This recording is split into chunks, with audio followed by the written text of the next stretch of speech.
Mengama mwana Nzambi imau twa kudilu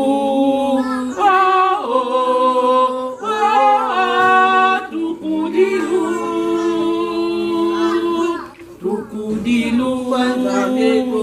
ke mumbondoko mengamandi mabunguka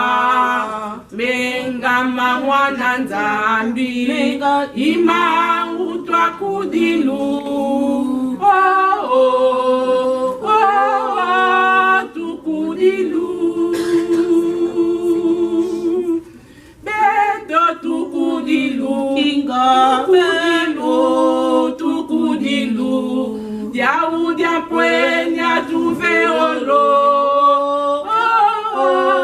kwanza mbieto masumu meto kenatanga inga tukudilu beto tukudilu kinga tukudilu diaudia pwenya tuveolo kwanza mbieto masumu meto kenatanga inga tukudilu beto tukudilu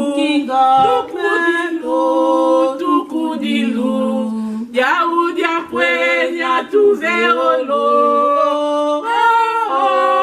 kwanza mbieto masumu meto kenatanga inga tukudilu